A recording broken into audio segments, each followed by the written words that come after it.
Andhra Pradesh Bharatiya Janata party కూడా తెగింపు పోరాటాలు చేస్తుంది. ఒకవైపున నేను పొద్దునే ప్రస్తావించాను, నిన్న కూడా ప్రస్తావించా. ఎందుకు బీజేపీ వాళ్ళు యాక్టివ్గా లేరు ఈ విషయంలో, కావాలని వాళ్ళని టార్గెట్ చేస్తున్నప్పుడు అన్నది. ఇవాళ ఉదయం అయితే బీజేపీ పిలుపునిచ్చింది. దేశవ్యాప్తంగా ప్రధానమంత్రి నరేంద్ర మోడీ కార్యాలయ ఇంటిని నిన్న కాంగ్రెస్ పార్టీ ముట్టడించినందుకు, రాహుల్ గాంధీ అక్కడే ఆందోళన చేసినందుకు నిరసనగా దేశవ్యాప్తంగా వాళ్ళ కార్యాలయాల దగ్గర ఆందోళన చేయమన్నటువంటి పిలుపు.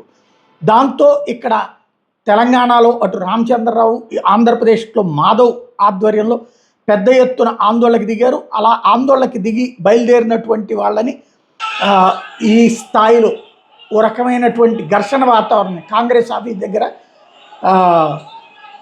పెద్ద ఎత్తున ఇరు వర్గాలు తగవబడాల్సి వచ్చింది.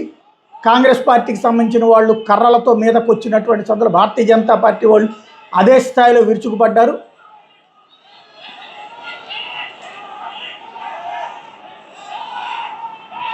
అదిగో పక్కన కాంగ్రెస్ వాళ్ళు రాండి చూసుకుందాం అంటున్నారు, ఇటు పక్కన బీజేపీ వాళ్ళు మీదకి వెళ్తున్నారు.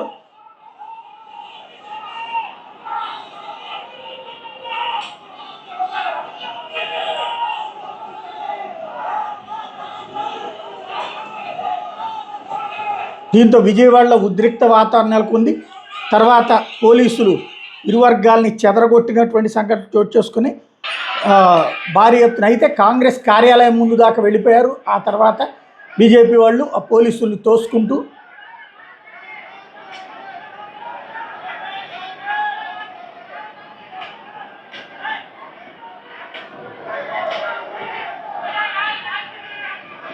ఇరు వర్గాల మధ్య సంఘర్షణ వాతావరణం ఏర్పడింది.